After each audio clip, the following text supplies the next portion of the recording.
Hello दोस्तों, मैं आपका दोस्त आपका टीचर आदित्य सर। आज हम लोग डिस्कस करेंगे बीकॉम फोर्थ सेमेस्टर का एक सब्जेक्ट जिसका नाम है income tax law and accounts. Income tax law and accounts का पीजीबीपी चैप्टर हम लोग लास्ट क्लास में डिस्कस किए थे। आज इसका हम लोग प्रैक्टिस सेट नंबर 2 देखेंगे। Question number first, in case of profession, tax audit is compulsory if gross fees received exceed rupees 50 lakh, rupees 1 crore, 5 crore या 10 करोड़। यहाँ पे एक चीज़ आप समझिएगा, प्रोफेशन की बात करेगा तो 50 लाख लगाइएगा और बिजनेस की बात करेगा तो वहाँ पे आप लगाइएगा 1 crore. Question number second, technical know how acquired after 1490/80 is eligible for depreciation act.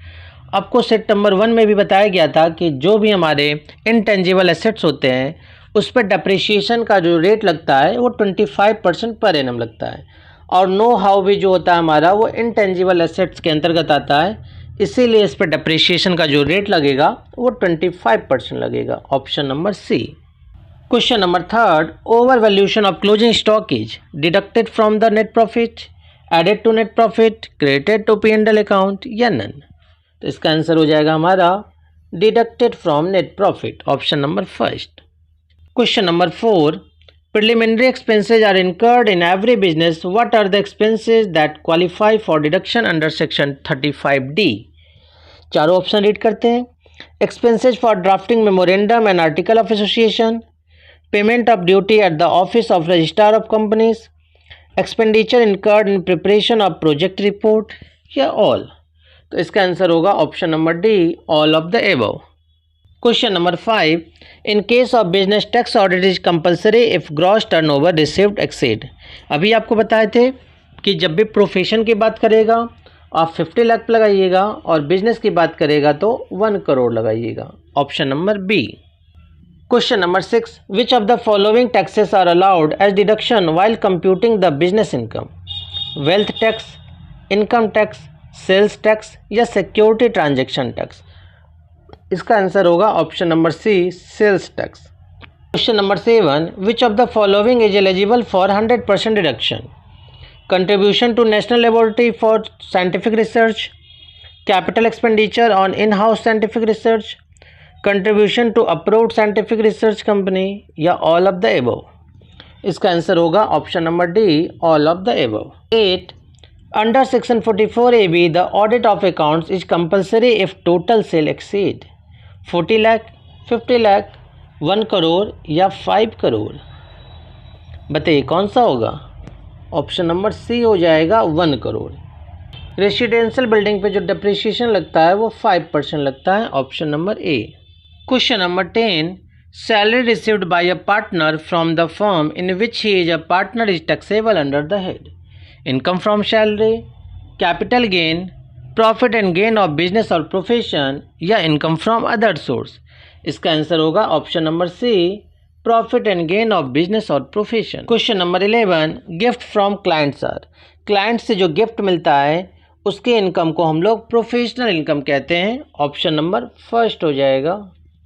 Question number 12, method of accounting is irrelevant for which head of income, income from salary, income from house property, capital gain, all हो जाएगा। Option number D.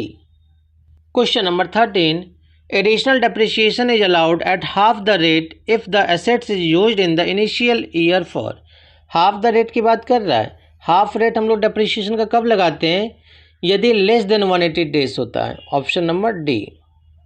Question number 14, rate of depreciation on computers and computer software 10% per annum, 20% per annum, 25% per annum या 40% per annum. इसका answer होगा option number D, 40% per annum. Question number 15, the rate of depreciation on intangible assets, intangible assets पर depreciation का rate क्या है, 25%। काफ़ी important question है ये, एग्जाम में आपसे अलग अलग तरीके से पूछ सकता है, लेकिन आंसर हमेशा 25% ही होगा। Question number 16, deduction under section 35AD is available in respect of expenditure on a specified business. One of them is setting up of operating a cold chain facility, यही इसका आंसर है, बाकी का ऑप्शन आप खुद से रीड कर लीजिए। Question number 17, which one of the following is not an admissible expenses. Income tax हो जाएगा इसका answer, option number first. Question number 18, contribution to approved research not scientific institution in case of a businessman is 100% of such amount, 120%, 175% या none. इसका answer होगा option number A, 100% of such amount. Question number 19, perquisite received by the SSC during the course of carrying on his business. Carrying on his business की बात कर रहा है और profession की, तो इस पे जो टैक्सेबल होगा वो हमारा हो जाएगा पीजीबीपी हेड में, option number C. Question number 20, under income tax act depreciation is allowed on. Income tax act के अंतर्गत डेप्रिसिएशन जो मेथड है वो WDV मेथड अलाउ है, option number C. Question number 21, according to section 145 an SSC can follow only cash basis of accounting, only accrual basis of accounting, any of A और B. यही इसका answer होगा, option number C. Question number 22, export incentive received by NSSC are exempt, taxable as PGBP income, exempt up to certain limits and taxable as PGBP income या taxable as income from other source। इसका answer होगा option number B, taxable as PGBP income। Question number 23, electricity company are allowed depreciation on the basis of. चारों option read करिए और बताइए इसका answer क्या होगा। इसका आंसर हो जाएगा option number D. Question number 24, which of the following income not chargeable as income of business और profession. Profit and gain of business ये तो आएगा ही, income derived by trade professional आ गया तो ये भी आएगा। विनिंग फ्रॉम हॉर्स रेस जो है पीजीबीपी में नहीं आता है, तो कहाँ जाता है, इनकम फ्रॉम अदर सोर्स में, इसीलिए इसका आंसर होगा यहाँ पे option number C. Question number 25, Mister V who was carrying on agency business received a sum of rupees 5 lakh from his principal for termination of agency, compensation amount so received shall be. चारों ऑप्शन देखिए और बताइए।